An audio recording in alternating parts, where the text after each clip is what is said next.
She tells me I'm beautiful. And it was hard for me to even hear that. It made me feel uncomfortable.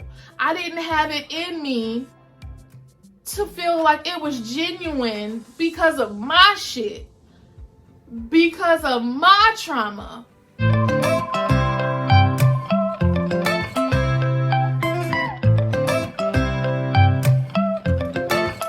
What's up, ATC gang? Welcome back to another video. So if you follow me, you know I post on Sundays, usually. I try to. But today's not Sunday, today's Tuesday.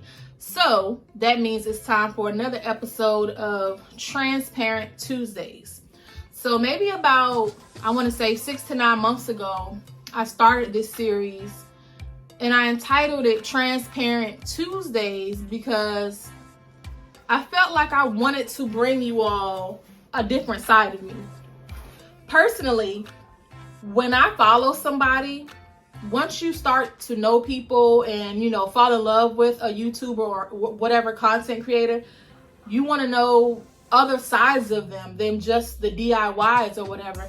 And if they're open to share with you, you connect, you learn, you grow. So it's just a beautiful thing. So I decided that I wanted to start this series to show different sides of me and to help heal myself in a way. And if, you know, it helps you along the way, then cool.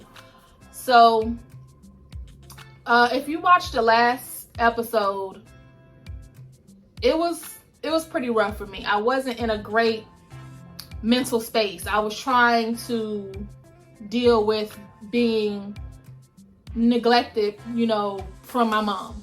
I'm 37. Like, I shouldn't walk around with sadness and heaviness in my heart and feeling like I'm not enough because of the way I was raised, the way things still happen in my adult life.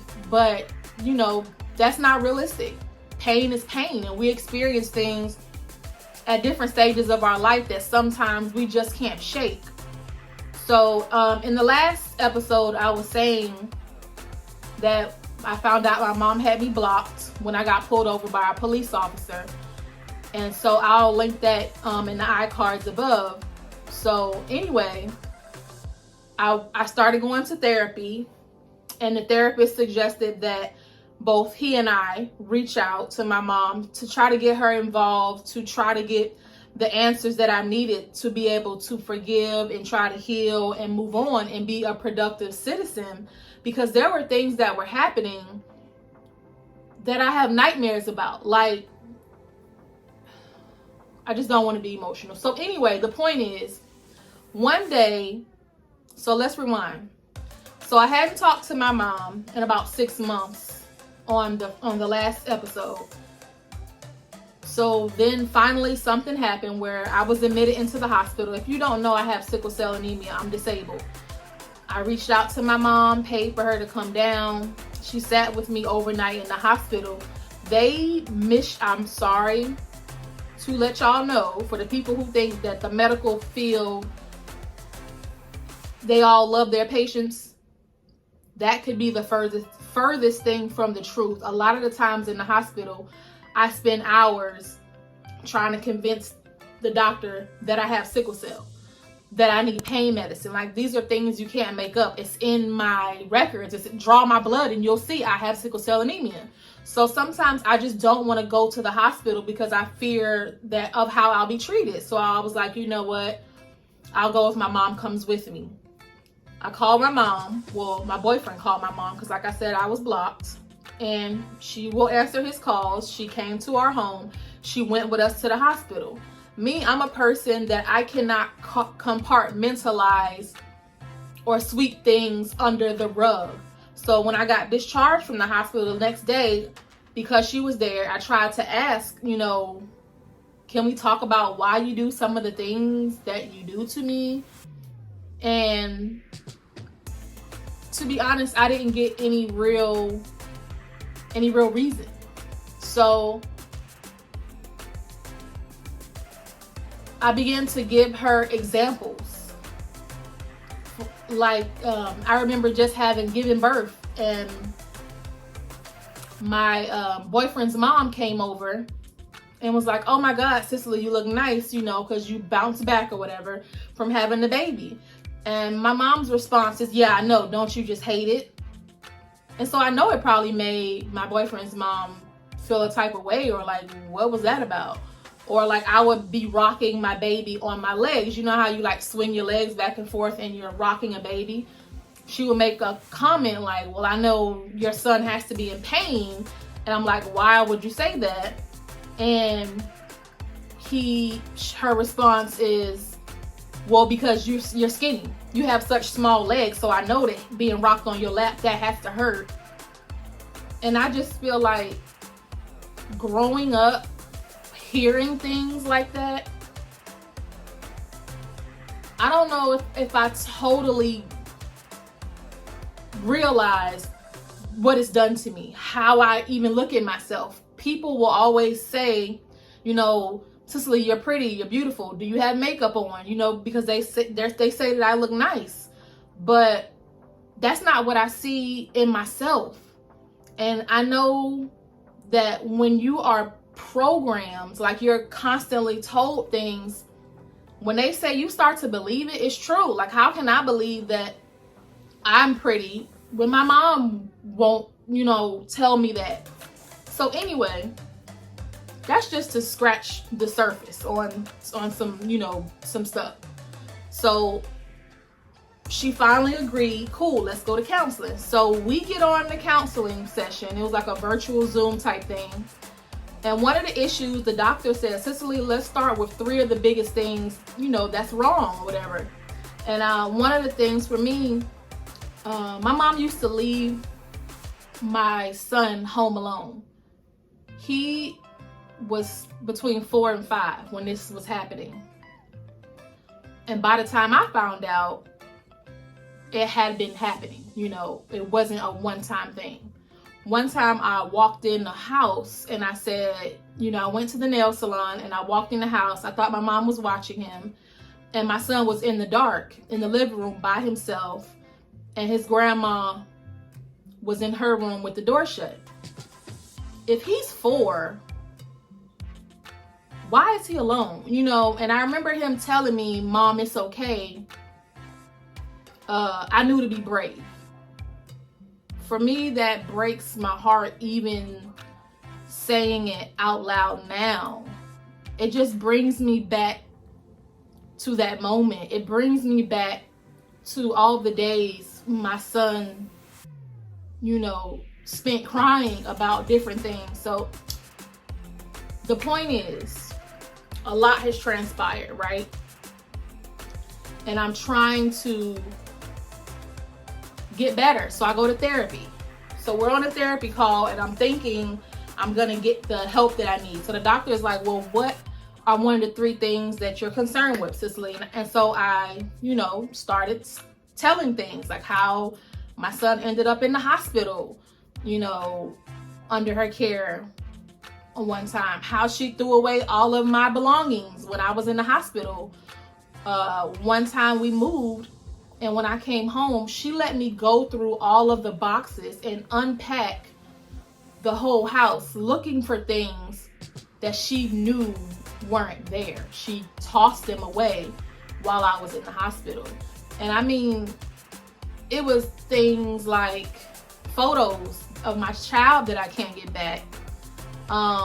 It was shoes, clothes, my wedding ring, like my walker. Sometimes when I get discharged from the hospital, I have to use a walker because I'm having to reteach myself how to walk. Those are some of the things that she threw away while we were moving, but I couldn't be there to move because I was hospitalized. So for me, to watch somebody fresh out of the hospital look for something and unpack a house, knowing that the things they're searching for aren't there, I just don't understand it. And so instead of my mom opening up and realizing, you know what, it's important for me to have a relationship with my daughter, with my grandkids, let me do the work. She says, I made it all up. This is the same stuff we have text messages about, hospital records, Like me and her had just had this conversation about some of the issues, you know, when she was at my house, things that people have experienced. And her response was, I'm lying and I made it all up. That infuriated me and hurt me on a deep level. And so I'll be honest, I hung the Zoom call up, haven't heard from a therapist, haven't heard from her. So it's been another 6 or 7 months. Of course, she, you know, blocked me again after that. But when something happened, like a light bulb went off, y'all. So I was driving down the highway. I think I was going to one of my sickle cell. I was going to a hematology appointment, and a gospel song was playing from my Spotify. I began to be flooded with emotions, like tears were falling down into my coffee. And I had a realization that I think I forgive my mom.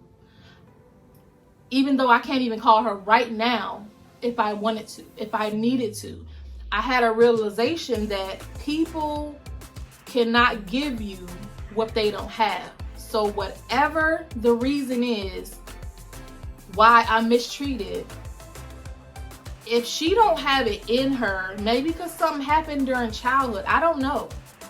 But if people don't have the love in them, the emotional capacity to receive you the way you want to be and need to be received, if they don't have it, how can they give it to you?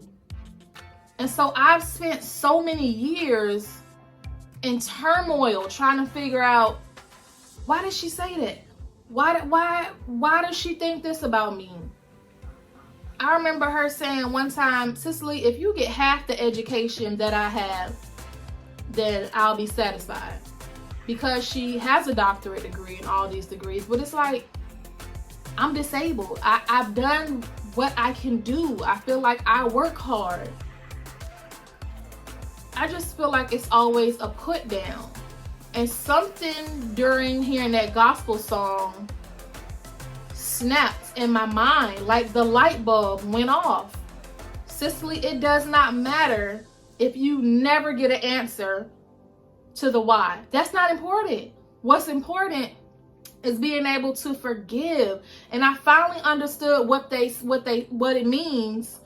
I finally understood what it means when people say you forgive somebody for you. You don't forgive them for them. Because guess what? We haven't talked in months. She haven't seen her grandkids all year. She's still sleeping just fine. She's just fine. You know, like, it's not affecting her the way I would think it would affect a mom not having her family. So I'm the one that's having nightmares. I'm the one that's crying all the time. I'm the one that's feeling like I'm not intelligent. I haven't achieved enough. I'm too skinny. My hair isn't right. You know, like, all of these things Cicely is walking around with. And Cicely got to get to the point where she can let it go. When they say that words are powerful, like, I can't even begin to explain. And I'm in a process now where I have to forgive myself, because I start to think about, what have I said to anybody, you know, in my life that could have messed with them emotionally? Not because I want to tear somebody down, because that's not me, but because I didn't have the love to give. I didn't have it in me to say, how would this make that person feel if I say that? If I've never had somebody sit back and show decorum or restraint, how am I going to have it to pass along? You know, and it just breaks my heart to think I could have said or done something to people in my life because I didn't know any better. Like, I know better because I'm an adult, but mentally, I hope y'all understand what I'm saying. Mentally, I didn't know any better. I didn't have that love to give. And so it's just like the light bulb is just continuing to go off. So I was like, you know what? If she don't have it to give y'all, guess what? I got to know that I'm a loving person. I got to know that I deserve to be praised and appreciated and hugged. I deserve to be told I love you. Like basic shit. I deserve that. You deserve that. And so I said I was going to call her and say, you know what? Let's meet up. Do you want to see your grandkids and be a part of their lives? Let me try to let you back in for the 5th time. But I was speaking to my aunt, and my aunt was like, Cicely, if you do that, that's great. But you have to go to counseling. She suggested that I go to counseling for the counselor to teach me how to be okay with knowing I'm never going to get the love and affection I need. Knowing that no matter how many opportunities and chances and olive branches I extend, I may not get a thank you. I let my mom, I was in her city taking my son school shopping, and I was headed home it's an 1.5-hour drive. Right before I got on the highway, I said, you know what? We're in her city. It would be messed up if I don't at least see if she wants to see her grandson. Out of the blue. Mind you, we're blocked. I'm blocked. Mind you, I haven't seen this woman all year. I haven't heard her voice since that therapy call last year in November. But I said it would be messed up for me, the daughter, to not let her see her grandchild when I'm in her city. I couldn't even call her and ask. My son had to call from his phone. But she said, okay. I let my son go over there, and I waited in the car. Did I get a thank you? No. You know, did she come out to the car to even say hello, to greet me, to apologize? No, I never saw her. Still haven't spoken to her, and it's been weeks. So it's stuff like that. My aunt is saying, Cicely, you got to be okay with never bringing up all of the pain. You got to be okay with never getting a reason, a thank you, with never getting the love that you need. You have to be okay with that. And so I'm just trying to get to a point where I rationalize in my mind, how do I become okay with that? I don't know. I'm not there yet. Maybe y'all can help me. I don't know. But where I am is that the light bulb has gone off, y'all. And I'm realizing after years of this stuff, and I don't want to say abuse because it sounds so hard, but I mean, verbal and mental abuse, those things are real. The effect that it has on your life, even years later, are real.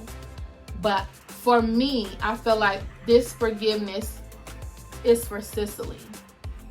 It's for me to finally start to feel beautiful and hear that. My boyfriend's aunt was playing in my hair a couple days ago, and she was like, you know, she was joking. She was like, I'm jealous. You know, your hair is beautiful. She tells me I'm beautiful. And it was hard for me to even hear that. It made me feel uncomfortable. I didn't have it in me to feel like it was genuine because of my shit, because of my trauma. But I know she meant it. And so I feel like this forgiveness is for me. And if I never get what I need, maybe she don't have it to give. And I gotta be okay with that, y'all, because at the end of the day, I have 2 black men that I'm raising. And I just gotta try to be the best mom for them that I can be.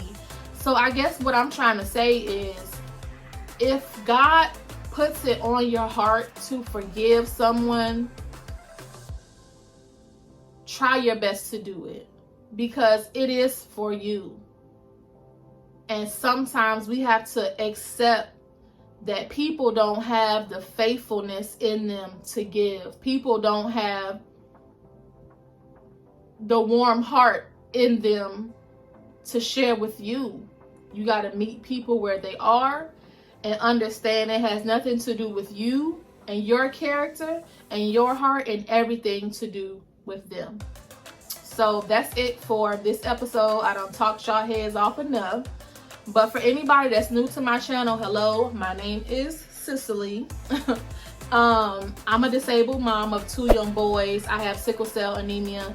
And I just felt like it was important for me to show up for the disabled community, because I feel like we just don't have enough examples.